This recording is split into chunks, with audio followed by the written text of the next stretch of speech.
Welcome back to the Better Men, Better Ball Player podcast. I'm your host, Trey Cobb. I want to thank you for joining us here on our 68th episode. And the 68th episode brought to you by Netting Pros. Will Miner and the guys at Netting Professionals are improving programs one facility at a time. Netting Professionals specialize in design, fabrication, installation of custom netting for backstops, batting cages, dugouts, scoreboards, BP screens, and ball carts. They also design and install digital graphic wall padding, windscreen, turf, protectors, turf, dugout benches, dugout cubbies, and so much more. Will Miner and the Netting Professionals continue to provide quality products and services to many recreation, high school, and college fields, facilities, and stadiums throughout the country. Please contact 844-620-2707, or you can email them at info@nettingpros.com. Visit their website, nettingpros.com, and check them out on all social media on Twitter, Instagram, Facebook, and LinkedIn. So with this 68th episode brought to you by Netting Pros, I have the privilege of talking to head coach at Louisiana, at Lafayette, Mr. Matt Deggs. Coach Deggs, I said the head coach of the Ragin Cajuns, former head coach at Sam Houston State, where they won the conference championship 3 out of the 4 seasons he was there. Took them to the Super Regional in 2017, had 16 players drafted out of there. Was formerly an assistant coach at Lafayette when 2014, which Coach Deggs told me they were the first mid-major ever to become the consensus number 1 at the conclusion of the regular season. Okay, their first mid-major, an incredible feat. In 2014 was the first time that they'd ever had the number 1 ranking, let alone the number 1 consensus at the end of the season. But it was actually the second time when he's assistant coach at Texas A&amp, they were ranked number 1 in the nation as well in 2009. So assistant coach at A&M, assistant coach at Arkansas. He was at Texarkana JUCO, took his team to the World Series. But more importantly, he's a man of faith, high integrity, the leader of men, is relationship-driven, and a fierce competitor. And now he's a best-selling author through his Wolfpack System, 15 to 28. As he talks about his story, he's got a remarkable story, which some people have mentioned. If you haven't heard it, he goes into his story. But Coach Deggs is an incredible person, and really getting into some things about his culture as well as his offensive system, but overall about the identity of a person and how they are helping evolve and helping people adapt within his structures and his programs that he's doing. So I just want to thank Coach Deggs for this opportunity. I want to get right into this so you guys can hear all the great things he talks about, like I said, within his culture, building identity with thoughts such as his team, but also each individual person. Because like we talked about, it's one of the hardest things to do is just coming out who we are. And he said a lot of people, I don't want to speak for him, but like just the great things that he had talked about how we get wrapped up in what we do, not so much who we are, and that's really kind of scary for people when we have that identity. So, so much more. Again, Coach Deggs, thank you for helping me get better. And here he is, head coach at Louisiana University at Lafayette, Coach Matt Deggs. Really an unbelievable journey, Trey, and I go from really having the bull by the tail and being on top of the world, and I coached at Arkansas and then at A&M, and we had won a lot, SEC championships and Big 12 championships and Omaha, all that good stuff, and was up for jobs and big jobs, and but I was living a lie, right? And I couldn't put a beer bottle down, and ultimately it cost me everything for a period of time. And I lost what I still think, and it was the best coaching situation in the country. I thought I was the associate head coach at A&M. Worked with my best friend Rob Childress, and he let me, have total autonomy over the program and running, just about every side of the baseball side of things, and got to go to work with my best buddy every day, and all of us were tight, and I just couldn't put a beer bottle down, and ultimately it cost me my job. And I always say Rob didn't fire me; I fired me, because if I'd have never drank, I'd have never been fired. And when you lose your job, of course, at this level, you also lose, unfortunately, Trey, you lose your identity as a man. And because so many of us wrap our identity into what we do instead of who we are, and who we were made to be as a child of God. And lost my family for a period of time. We lost our home, lost a lot of friends and relationships. And it was the darkest, lowest point, you could ever imagine. And, I didn't want to live anymore. And I would, when I speak, I always say this, and it's true. I would sleep next to my 4-year-old daughter and just hold her so I could feel her heartbeat, so I could, wake up one more day. And it was a very low, dark point. I was unemployable. I'd gone from interviewing for the Mississippi State head coaching job to getting turned down by everybody across the country, from the JUCO level all the way up. Just the constant doors slammed in your face. And so you look up, and I turned 40, and I'm working in a feed mill about 20 miles outside of College Station just to make ends meet. And that's a very humbling experience. You go from associate head coach at A&M, and your identity is wrapped into all of those things, to loading 18 wheelers in the middle of August, full of cattle feed, horse feed, deer feed. That'll get your attention real quick. And that's why I always say there's two kinds of people: those that are humble and those that are about to be humbled. And I was certainly getting humbled, and sit outside the game for 430 days. And there was one man in the entire country that would give me a second chance, and his name was Tony Robichaux. And he was the head coach here with the Ragin Cajuns, and sat me down in a hotel room, and he said, I don't care what you've done. And he's the only guy that ever said that. I don't care what you've done. I only care what you're going to do about it. And with that, Trey, he gave me what, in my opinion, is the greatest gift in the world for anyone, which is the gift of a second chance, a do-over. And, the sin is not getting knocked down. The sin's not getting back up. And once he gave me a chance to do something about it, I did. And I took the action and made the most of the second chance, although I was still drinking. That's how hard-headed I am. I was still drinking even 2 years after being fired, or a little over a year and a half, 2 years after being fired. When I came here, I was still drinking, and walked into a team that was really down.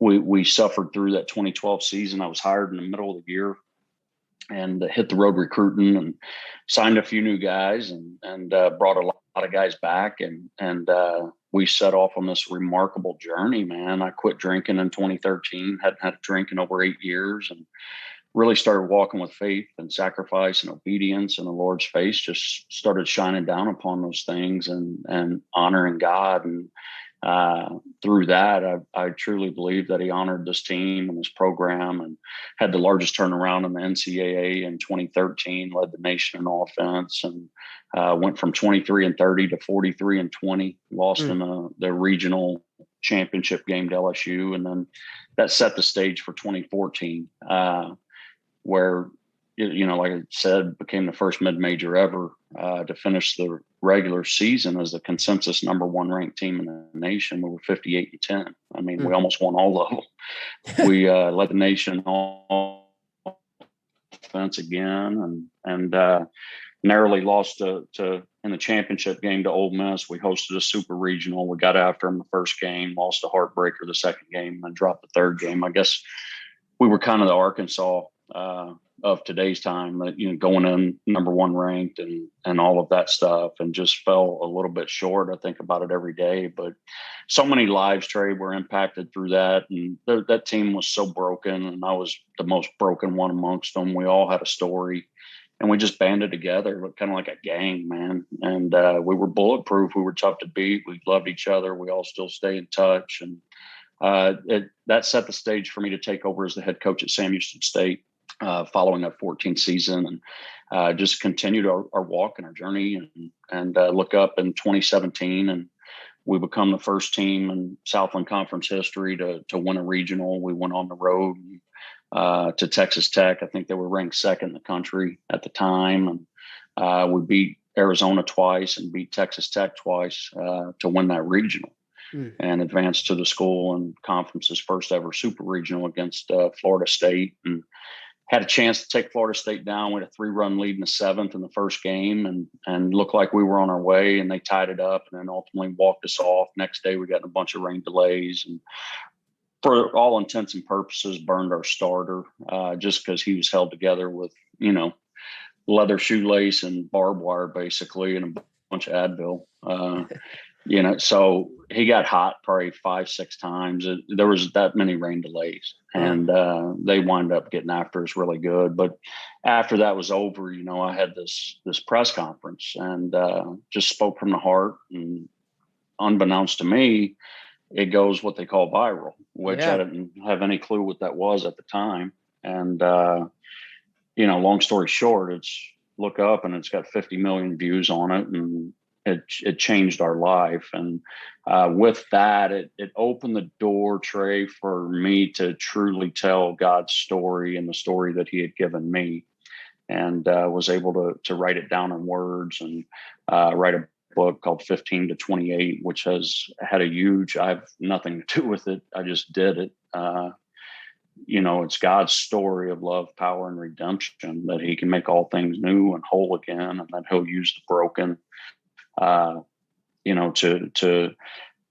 his glory and to save others. And that book has just, I get letters, text, emails from all over, man, from coast to coast, and just all over that, I quit drinking, or I finally got my family back, or I saved my marriage, I haven't had a drink in a year, et cetera. And I always say I would go through it again if it meant God having that type of impact on others through the things that I put myself and family through.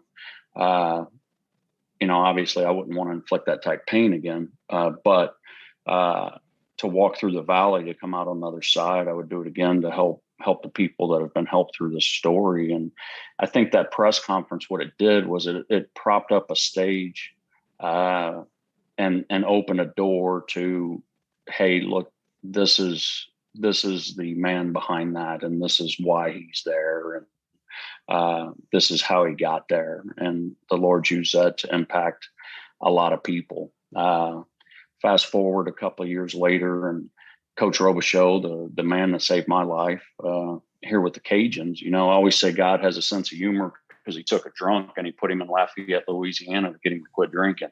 Because if you don't know, this is probably the drinking capital of the United States, and the Cajuns like to have a good time. So, right. So that logic just doesn't make any sense. But God's kingdom's upside down here on earth, and he uses the foolish things of the world to shame the wise, and the weak things to shame the strong. And that's what he did. He took me here to get me to quit drinking. And look up in the summer of 2019, and one of my best buddies, passes away of a heart attack, Coach Robe. And the family, and as devastating as it was, the family and the university and community reached out and wanted us to come back over here. And I just told Kathy, my wife, this is what we've got to do. Even though we were really satisfied and at home in Huntsville, Texas, because it's about an hour north of Houston. And, we're from the Houston area. So we had a lot of comfort there. But I think the Lord was calling us to get uncomfortable and pick up Coach's torch and continue down the trail that he had blazed, and look to restore this program above and beyond where it was, both on and off the field, and in the development of men and players, and making sure they graduate and winning championships and all that stuff. And so program was once again not where I know Coach wanted it and where it could have been, and set out to want to turn that around. And lo and behold, we get hit with a global pandemic. Right. And so really and truly, as tough as this year was, with all the starts and stops, and can you have fans? Can you not? Do you need a mask? Do you not? And I consider it really and truly kind of our first year here, and having gone through our first season. And I'm proud of the year we had. It's not where the standard is. We won 32 games, and we were competitive and had some big wins and had a chance to advance. We were base runner away from the conference championship game. We won our division, but we've still got a long way to go to get everything, back to where I know it can be here at UL, because this is a special, special place with special people. And we have one of the top, I bet, 25 setups in the country, and got, in my opinion, the best fan base in the country, pound for pound, Cajun Nation. And so this is our second home. It's our adoptive home. These people have embraced us since 2012 and 2013 and 14. And we're blessed to be back here, Trey. And, that's kind of where we're at today. I know I'm being a little bit long-winded, but just that's kind of the Cliff Notes version of how I got here and how I'm on your podcast today. I appreciate it. Very well said. And very inspirational story for sure. I think it's such a, a bunch of things just coming to mind about it is like, one is because you mentioned about the kids, everybody has this problem with like identity, and identity where we think too much about what we do and not who we are. Right. And I'm sure you're raising young men, getting them at 18, leaving at 22. I'm sure they feel that their identity is being a baseball player. Like, how has your experience helped them say you're more than just a baseball player? Well, I'm able to share my experiences with them of and it's double-edged sword, right? So I'm able to share a lot of successful moments with them, and I'm able to share too a lot of paths that'll be a great recipe to crash and burn as well. And so I try to be authentic and just wear who I am on my sleeve, and what you see is what you get. And I'm gonna speak the truth to them. And I try not to be transactional. And I think a lot of us can get that way, especially when it comes to winning and losing. Really try to be more transformational and developing that identity of not necessarily what you do, but who you are as a man, and building guys that are ready to leave out of here. And if professional baseball's in store, great. If not, they're ready to get out in the real world and be a great husband or father or employee or business owner or whatever that might be. We only make one promise, Trey, in our program. And I'm not going to promise you're going to play or your number or anything else. You're going to earn everything you get here. But I do promise you this, is that when mom and dad drop you off, we're going to pick up in your development as a man, mind, body, spirit. We want to develop the well-rounded man. I think where people fall off the rails, and I know I was certainly one of them, is when your identity is wrapped up into what you do, no matter if it's a doctor, a lawyer, a ball player, a coach, whatever, a teacher, it doesn't matter. When your identity is wrapped up so tight in that, and then you're not running on a full tank mentally, physically, and spiritually, okay? And then things don't go your way. Boy, that's a recipe for some nasty stuff to start to happen, and really your life to start to spiral, because it'll create this void in your heart that if you're not running on a full tank in those three areas, like I said, you're going to look to fill that, Trey, with the things of this world: alcohol, drugs, lust, gambling, whatever it might be. That's where you're going to run. But when your identity is secure in who you are as a child of God, as a man, and a husband, a father, a friend, then you have confidence in who you are as a man. And you stay on a full tank mentally and physically and spiritually, and you're able to not only go through adversity and challenges, but to embrace them and grow and learn from them. And the odd thing about it is I think your identity as to what you do then begins to even take off even more when you can do those things. And so like I said, our mission and our one promise is develop men, develop players. If God gave you the ability, we're going to get it out of you. Okay. We're going to make sure you're on track to graduate. I think we just graduated 12 players this spring, which is by far the most I've ever been a part of. We've had 6 straight years of a 3.0 or better in the classroom, a ton of community service. And so we want to develop the off the field as well as the on the field, make sure they get that master key, that degree that's going to open up every door for them for the rest of their life, and want to win championships together. And been fortunate throughout my career that every class we've ever had, at some point, that one promise has come true. Everything else after that, Trey, is up to you. You're going to have to work for it and earn it.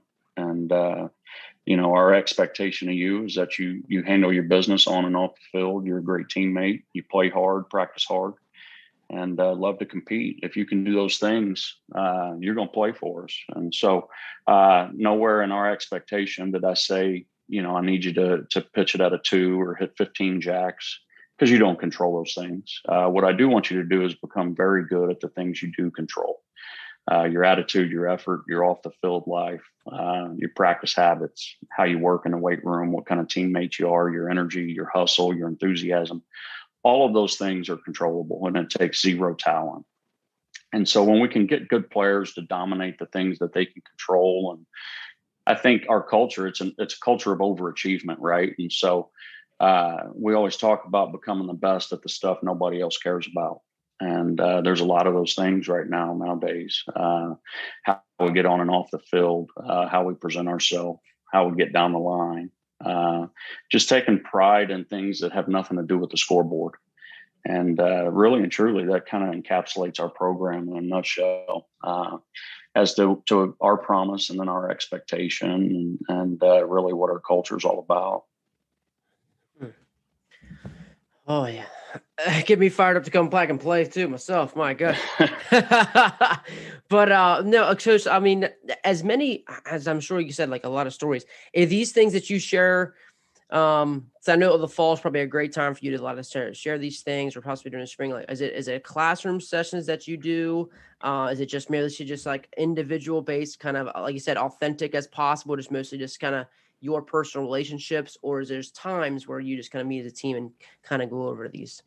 Yeah, that's a great question. I think it's a lot of both. Okay. We're in, at least the way I like to do it, we're in the relationship business, and obviously some are stronger than others, and that's just kind of life. But I think one-on-one time is very important. But I also think it's important to teach and to test, and so we do a lot of, throughout the course of the year, really what I call professional development. And so I'll give you, for instance, if we're going to lift at 6, we may meet in there at 5:30 a.m. And I do what's called a classroom session, and I'll teach on our culture, or life, or baseball, and we call it a classroom session. And a lot of times, we work I pass out a binder to them when we start every year, and it has our entire business of Cajun baseball in this binder, and it's got our culture, and from our culture to baseball to our standards and expectations, and it's got calendars, and it's got everything you're going to be involved in. I really believe, Trey, if you're just 2 things, you got a shot to be very good and win, and no matter what business you're in, and that's organized and united. And so we're meticulously organized and thought out and planned out. And obviously last year was very difficult, because I'll challenge anybody to make plans during COVID, because one day you might have 35, the next day you might have 10. One day you might be in the clubhouse, next day you might be out of it for 2 weeks. And so it was very difficult. But in a normal year, we have a lot of classrooms, we have a lot of guest speakers. And then there's a lot of one-on-one meeting times. And, I think all of that is vital towards building relationships and building a culture, and communication is a key. And above and beyond communication, I think clarity is probably the number one thing in any great culture, is clarity of mission and understanding, who you are, how you're going to do it, and, how we're going to get there, and what's the outcome going to be. And it's up to you as a leader. To me, culture is this. It's just leadership and action on a daily basis. And, so when it's up to you as a leader to disseminate clearly your mission and your vision and the standard and where, what's the end game for this ball club. And, this is why we're here and this is how we're going to do it. And so a lot of that comes through classroom settings. And, on an average year, there's probably 50 plus classrooms. I always say this, I think they should get a grade for it. Honestly, I think it's a class really. Yeah. And I'm being serious. Yeah.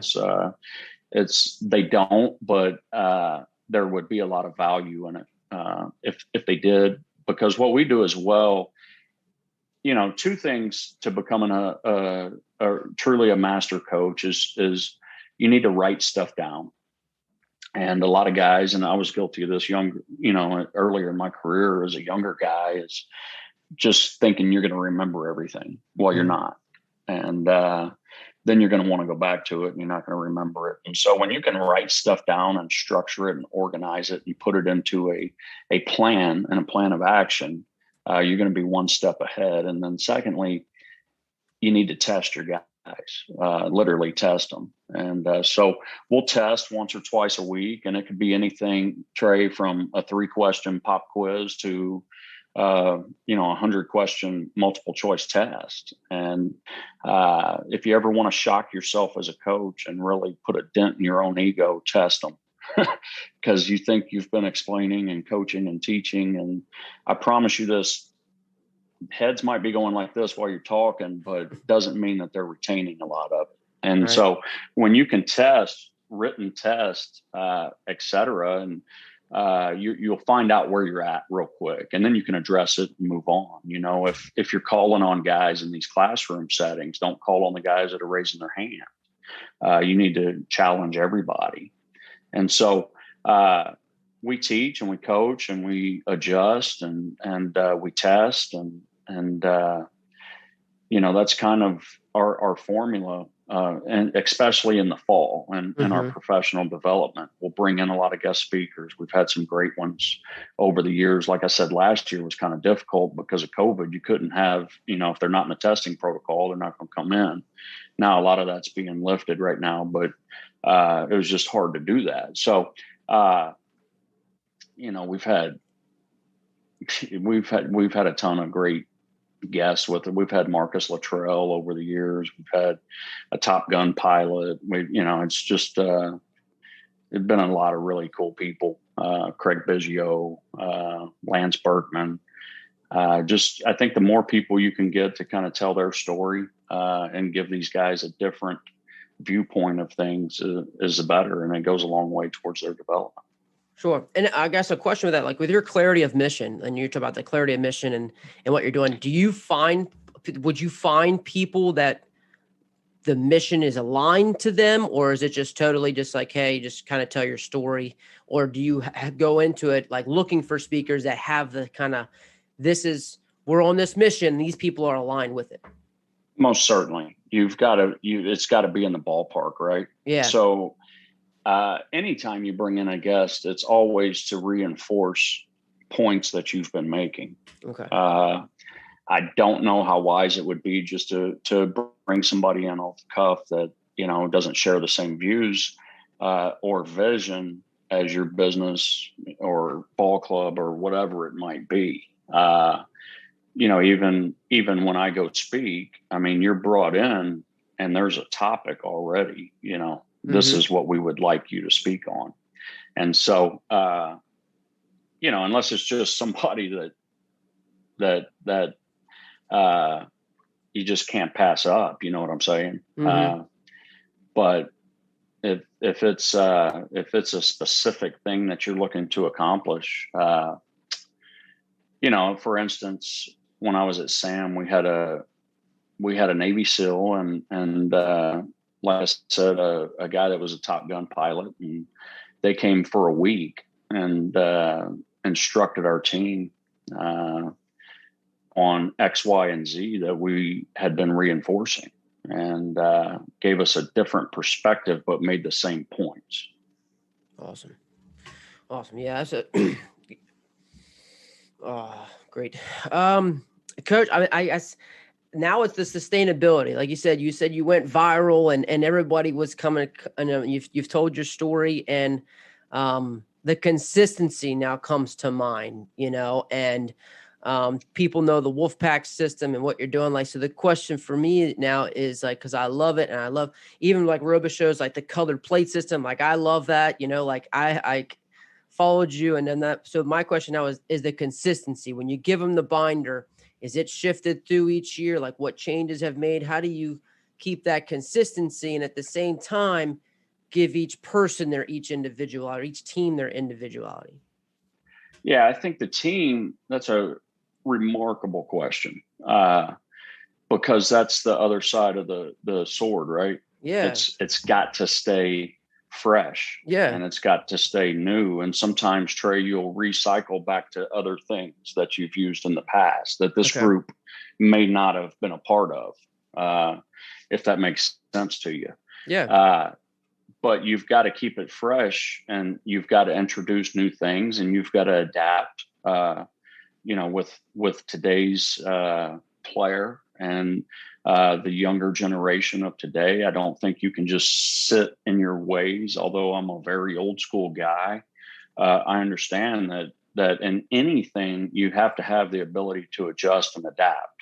I just don't think you surrender your values. So at the core of what we do will always be attitude, approach, intensity, and toughness, but maybe we evolve in a couple of different areas. Maybe we have a different look on something. And then you've got to read your personnel. I don't think you can show up in the first team meeting and say, this is who we are, because it's the personality of that team is going to dictate really and truly what your ID is and who you are. Now, what you can do is, and I think we do a good job of this, you can be ultra organized, and you can set the parameters of, this is how we do things. And this is the standard, and this is where the bar is set. But as far as your identity, not every pack is created equal. There's been some great ones, and there's been some ones that have struggled to grasp it. But the framework will always remain. What you do inside of that, I think, has to evolve and change and stay fresh. And would you say that's like your challenge each year, just kind of seeing what this kind of team needs? I think that's anybody's challenge that has had success and in something in particular. So there's a Japanese proverb I think of often. It says the worst thing for a business is 50 years of success, because you have to your question, that's a very smart question. To your question, you have to evolve and adapt and not, and you can't get fat cat syndrome either. Right. And think you're just going to win or be successful based on your past history, because you're always getting hunted. And so you've got to be able to change and adapt. And I just don't think you ever do that at the compromise of your ethics or who you are as a man and the things that you stand for. But as far as adapting to the times or this generation or, any generation, you're going to have to be able to do that if you want to sustain longevity in this game and success at what we do. You're going to have to be able to relate and stay relevant. And, this is a generation that's experienced more change than any generation ever. Because I think about the way I grew up. Okay. And the way I grew up was not very much different than how my mom and dad grew up. And how my mom and dad grew up really wasn't that much different from the greatest generation that fought in World War II and all of that.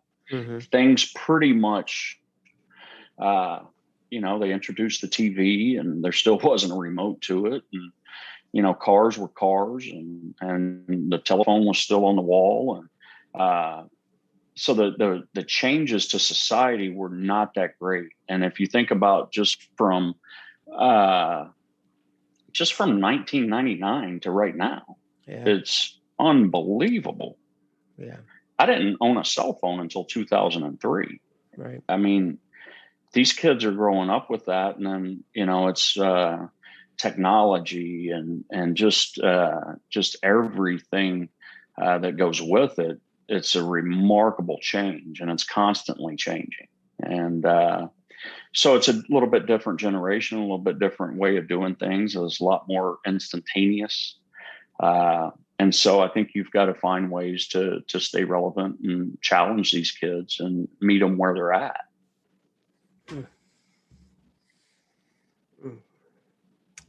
So would you say, like, would this be what some of your biggest advice to like a younger coach or even like a younger Matt Deggs, like what you would offer that advice of, like you said, not compromising who you are as a person, and then getting into, like you said, adapting within the frameworks. And then, like you said, there was being able to reach, and kind of adapt and meet them where they are. Yeah. I think the biggest advice to any young coach is, and I'm speaking to myself here too, is, and I truly believe this, is you will always need them way more than they need you. And I think, especially as a younger coach, you start to believe that, you're the man, or, I'm bulletproof. I can, and that's just not the case. They're going to win with or without you. And that's just the bottom line. Loyalty is everything, that's my number one thing. And I'm speaking to anybody getting into coaching or whatnot, is loyalty is the number one asset you have.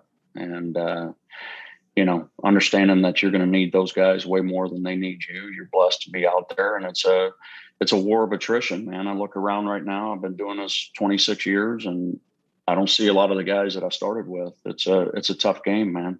And, there's a lot of peaks and valleys and ups and downs and a ton of sacrifice. Make sure you marry the right woman, and she knows what she's in for, because she's going to make or break you as well. And, I'm blessed to have married a saint that has stuck by me through everything that I've put them through, and but also understands this game. And we've moved 7 times, and she's raised 3 kids and held the house together. I mean, all of those are really important things. Mm-hmm. And if you're getting in this for money, you're not going to be in it too long, because everybody in this game starts off in the mail ring. And, I started off in the mail room. Dave Van Horn started off there. Rob Childers everybody starts at the bottom, and it's not going to be for money. And you've got to do things the right way, and understand that no player is ever worth wrecking a relationship with another coach or burning a bridge. I firmly believe that players are going to come and go. Your relationship with coaches hopefully lasts a lifetime. And I'm just speaking on advice right now. And so you got to understand those things, do things the right way, be a man of integrity, never disrespect the game. And, you're not here to be friends with the guys that you coach. I think it's kind of like father, son, or whatnot. I think that it can grow into that down the road, years down the road. But right now, you need to work your butt off every day to make sure they respect you as a man and respect the way you go about your business. You need to be honest and upfront, and you need to push and challenge these guys. Being a player's coach or a transformational coach or a coach that loves on his guys doesn't mean that everything's always roses or everything's always positive. I think you can be positive. And a lot of times what that's doing is just pushing off inevitable confrontation. You need to be upfront, honest, push and challenge these guys and get the most out of them.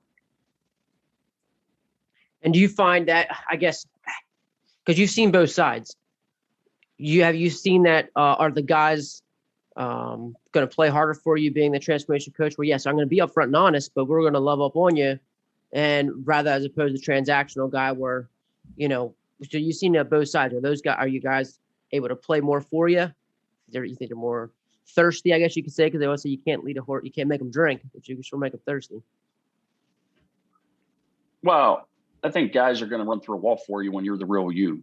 I think guys get in trouble when they try to put on a persona of something that's not them. And when you're genuine and you let your guys see you love, laugh, cry, sweat, bleed, work, all the intangibles. When they see that and you're the genuine you, they're going to do whatever it takes for you because they know you're going to do whatever it takes for them. But, it's a common mistake when you try to be something you're not. Boy, people can sense that in players like a dog. They can smell that a mile away, and it comes off as disingenuous and it's hard for you to live up to as well. And so when that image of yourself gets damaged, you're gonna act out, and you're gonna take it out on them, or whatnot. You're going to lose some respect there. But when I think that's the number one key to leadership is just being the real you. And when you can do that, when you're unafraid, and this is a big key here, when you're unafraid, Trey, to be embarrassed in front of the guys you lead, you've got it. And, you've got to own it, man. You've got to own mistakes, and you got to let them know, hey, that's on me. And, I always say we've got a saying around here that sometimes you just got to overcome the coaching. We're going to mess up. We're going to screw up just like everybody else. I think the key is you own it. You never throw anybody under the bus. You lead from the front, and just be who you are. I cannot type fast enough, Coach. So just I didn't even know you were typing. I am. See, I'm sneaky like that, But yeah, I do. Like I said, I got to write it down, like I can't. I'm the same way. Yeah. Totally agree. I got to write it down, and it helps me go back and reflect, and I love it, man. I just appreciate you helping me get better.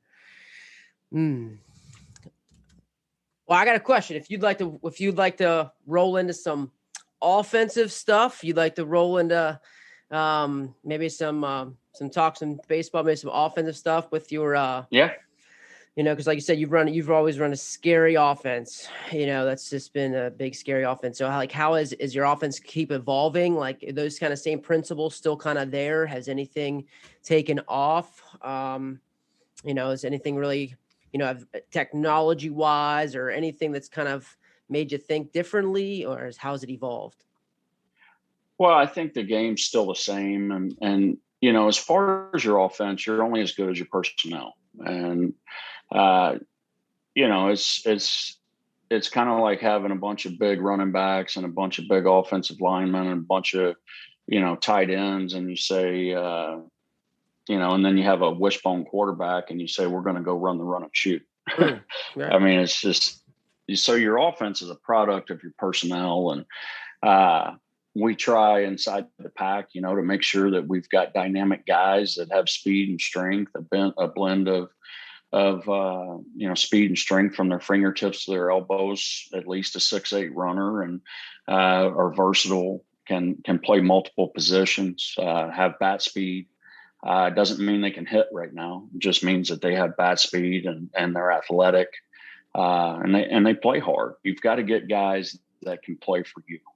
And, that is very, very important. Now, as far as our offense, I mean, it is known as a pack. Strength of the pack's a wolf, strength of the wolf's a pack. It's all about team baseball and creating offense through what I call the power of contribution. And I think we've hit a bunch because our confidence is not derived, Trey, through getting 2 or 3 hits a game or going 1 for 3 or 4 for 4 or whatever it might be. We're just not going to derive our confidence from that. And we're going to try to have short memories and we're just going to keep coming after you 1 through 9, wave after wave. But we try to derive our confidence from what I call the power of contribution, meaning getting that bunt down, taking that hit by pitch, stealing that bag, doing the little things that it takes to contribute to the success of the team is like making a deposit in the bank. And so maybe I'm, 0 for 3 with a walk and a sacrifice bunt, but we're in the 11th inning and the 6th at bat or 5th or 6th, time to the trip. Maybe I don't have a knock yet, but I've contributed to our team, and that allows me to succeed in that moment and drive in that winning run or move that runner or whatever it might be. And so it's a long teach, but teach our guys to pride themselves based on who they are, runner, hitter, bomber, ball player, to contribute at their job be great at doing your job for the success of the pack. And we always start with in the wild, how does a literal pack of wolves take down a buffalo? Because they do it all the time. Well, they surround them. And it's not one wolf going in because he'll get gored and killed. He's going to get shot out of there in a heartbeat. They all have a job, duty, and function. And they've got to be able to execute that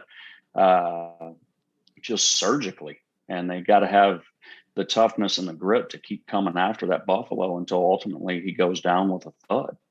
And they all eat and they survive and they move on to the next. And that's the way I like to look at our offense. That guy on the bumps of buffalo, and there's a lot of good ones. There's a lot of good buffalo out there right now. And you're going to have to function together to wear him down.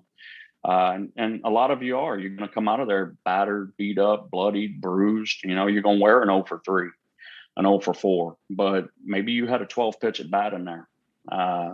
Maybe you had 3 balls on the screws. It's all the power of perception. And so we're constantly taking from that guy and taking from him. When we get that kill shot, we've got to be confident enough in who we are and our job on the ball club to execute and get it done, and ultimately get him out of there, get in the bullpen, and look to trash that thing and knock that other team all the way into Sunday. That's always our game plan, man. Does it work out that time? No, not even close. It doesn't work out all the time. But that's hitting, right? It's very, very, it's incredibly tough to do. And so you've got to develop a callous mindset and some hard dudes that just love to compete, and they're caught up in the fight, not in the result. All the fun's in the scrap. I tell them all the time, you look at MMA fighters, a good MMA fighter might have a 500 record. He's going to have a bunch of losses. It's not about that for a lot of those dudes. It's all about the scrap. If it was about the record, they just tap out.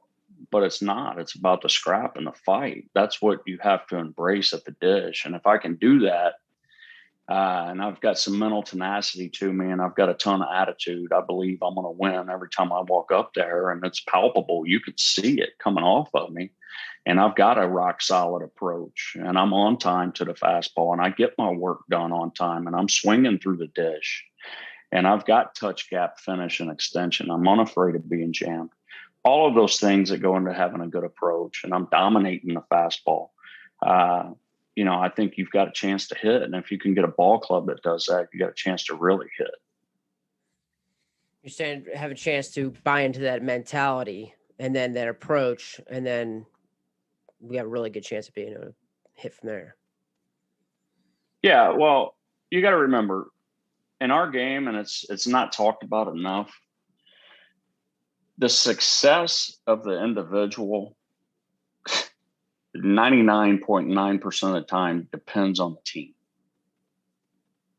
The success of the team, however, does not depend on one individual. So if I truly want to be great, I'm going to play for my brothers. I'm going to make sure they're good. I'm going to make sure I'm doing everything I can to put us in a position to win. And when I will put personal stuff aside, stay off results. Results are temporary. Your commitment to your boys, that's forever. Nobody's going to remember if you hit 340 as a junior. They're just not. They're going to remember your sacrifice, your commitment, your toughness. They're going to remember all of the intangibles.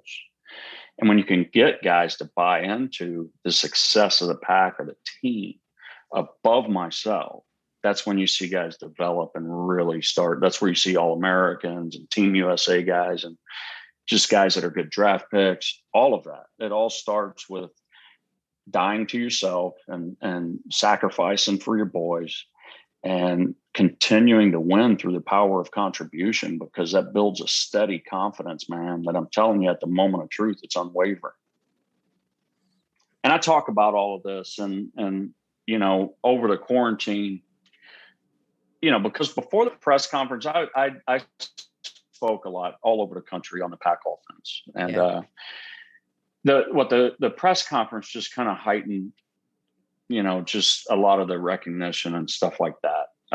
But I had always gotten a lot of requests to talk about the pack and this and that. And so over the quarantine, I was like, man, I'm not just going to sit here. So I took 20 weeks, I'd wake up at 4 a.m. every day. I'd work from 4 to 9 a.m. and I wrote the pack offense, and complete with practice plans, drills, base run, everything. So you can buy the book, and then you can buy the manuals that go with the book. It's got a lot of the tests we take. And you can get it at my website, CoachDeggs.com. But it's everything that I'm just talking about, real briefly, is mapped out literally from A to Z. And I did it because there's just a lot of guys that have eaten it up over the years, and I get a lot of, because it's amazing. That's why. Well, I appreciate it. It makes me feel really good. I'll get an email and it'll have a team picture, and they're holding up a state championship trophy or whatever it might be. Yeah. And it's just a quick thank you or whatnot. I think that's pretty cool. Yeah, it's amazing. Highly. I remember I forget where it was, but I had the DVD on. I remember burning it somehow when your first talks of it just years ago. It was unbelievable. And yeah, none of it ever since. The Buffalo. So speaking of that, so like your Buffalo and your guys that you put in their identity, do you ever find it, okay?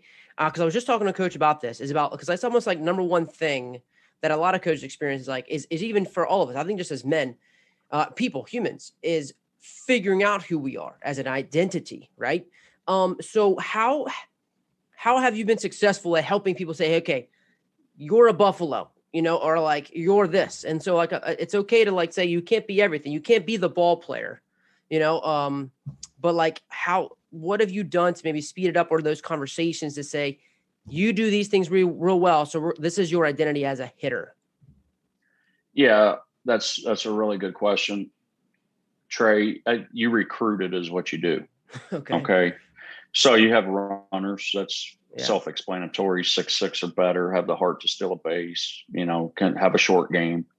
They're there strictly to be a distraction, reach base, create chaos, score runs. And then you have hitters, which are your most dynamic players always. They're 6'8" runners or better, strength from their fingertips to elbows, 20 plus double potential.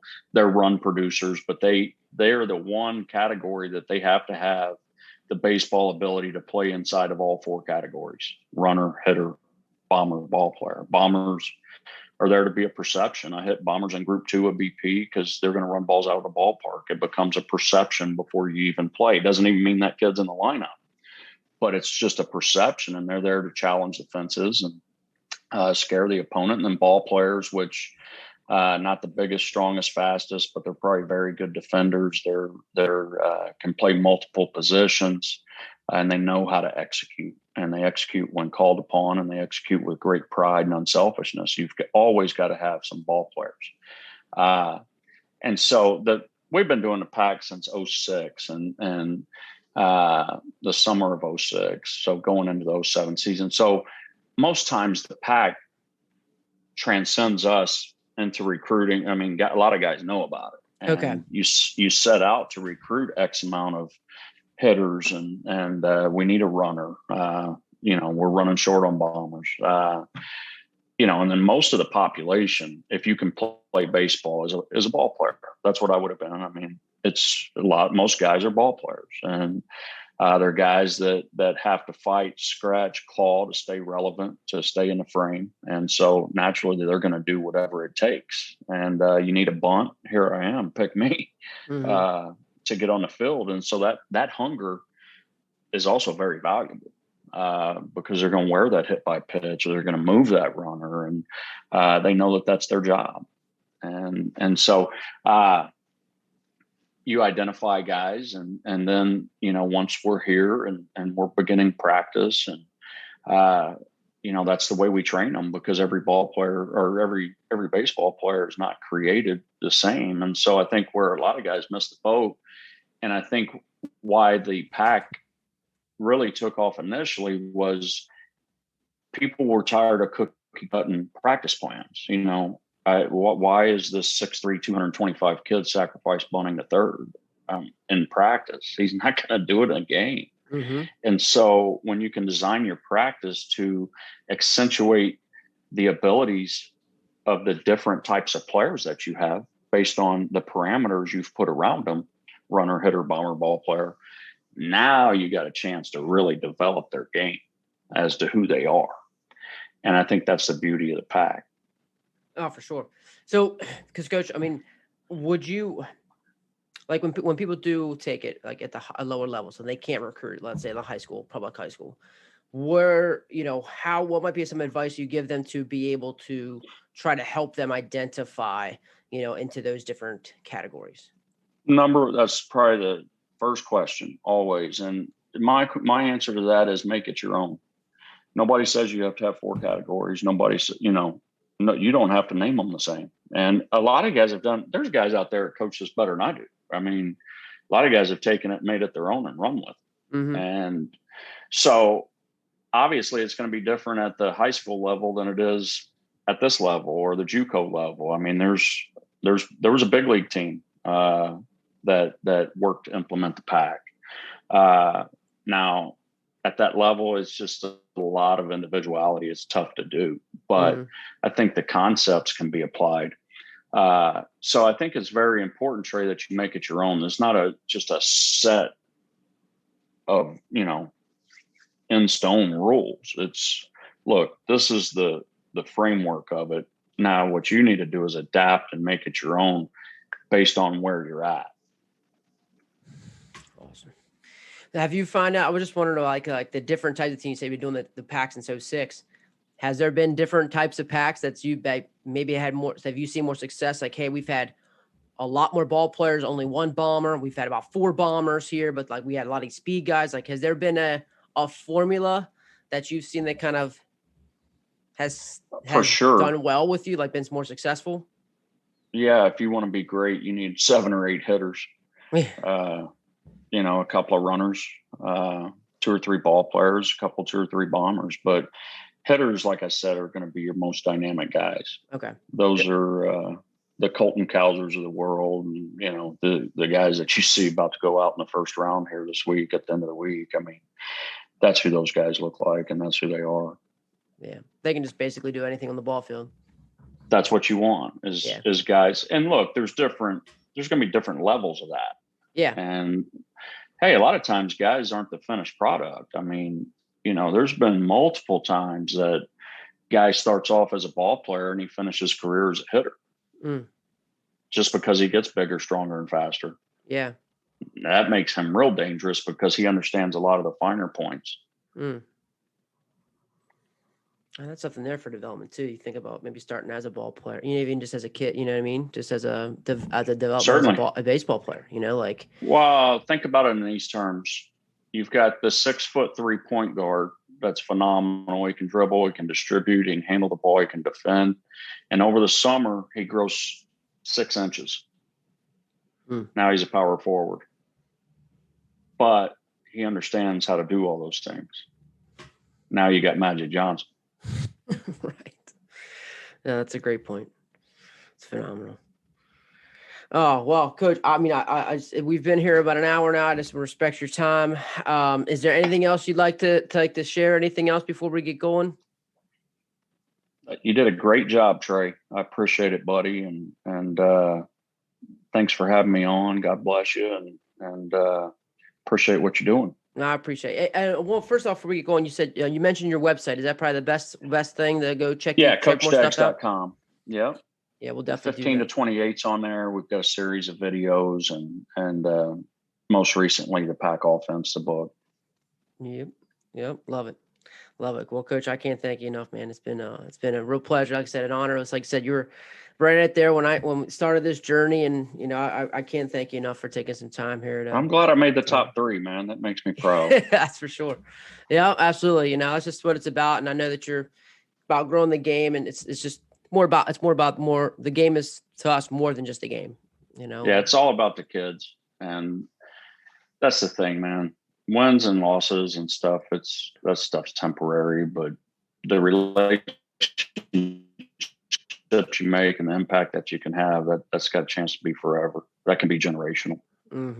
I even like what you said there, even about the kids. It's about like the results, things we do that are temporary, but the bond and relationship you have with your teammates, that's forever. Like that's guaranteed, man. When I was fired, it wasn't the actual game I missed; it was the camaraderie. that's the number one thing people will tell you. It's not the game. Yeah, we all love to compete. I can go play dominoes tonight and compete though, Mm-hmm. which I probably will against my 16-year-old daughter who beats me all the time. But that's you can get that fixed. You can't just show up at the office with your boys and cut up all day. I mean, you can't duplicate that. Right. And that's what people miss.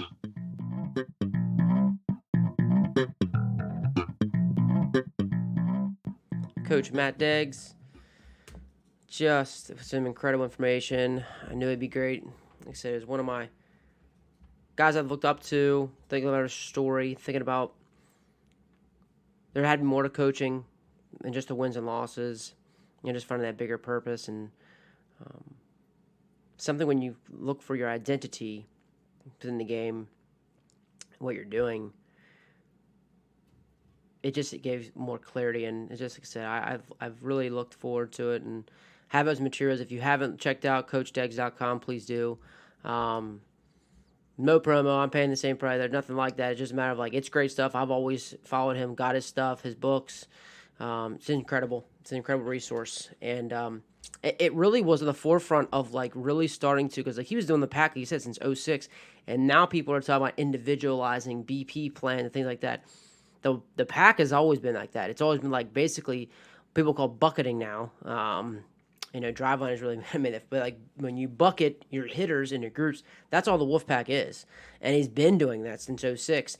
And this was a great way to run the offense and find your guys that you have. And okay, well you're well with this skill set, so we're gonna put you in this group, and you're gonna bunt a lot because that's part of your game. But these other guys, your skill set, we don't need you to do that. So he was individualizing within a team setting, like I said, since 06 when they're doing the Wolfpack. It's because it's a matter of bringing everybody's talent, the team's talent, into hunting down that buffalo, hunting down that pitcher, surrounding him, getting him out of there by everyone doing their job. And it's really individualizing in a team setting. So he's been doing that a while, and it's great to hear him. That's why I love to, wanted to talk to him about how he's able to help bring that identity and help people with that, when that's one of the hardest things for people to do. Even ask why are you playing the game of baseball? And people have struggled with that question.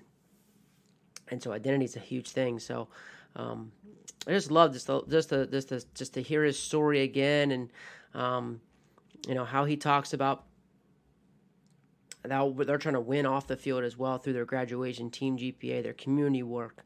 It's in the relationship business, their professional development before or after practice. Sometimes they're doing that, their professional development, and how they're doing that and creating his culture and becoming better players on top of it.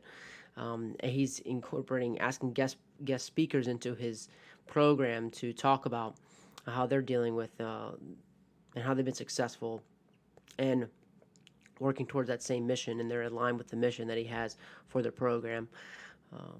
So Coach Deggs, again, just can't thank you enough. And if you haven't checked out his stuff, I highly recommend all his books, all his information, CoachDeggs.com. And is a tremendous guy to support. So Coach Deggs, can't thank you enough. I appreciate it. Again, I appreciate all you guys with all your support, and hope you guys enjoyed it. I know it helped me get a lot better today, and just love his clarity, love his purpose, love the stories. And as a guy that I've definitely admired and looked through and followed from a distance, and will continue to do that. So I wish him all the best there with the Ragin Cajuns, and can't thank him enough. Appreciate all the support, and Will Miner and the guys at Netting Pros, can't thank you guys enough for the sponsorship and helping us keep growing the game and getting to help out as much as we can. So until next week, keep getting better.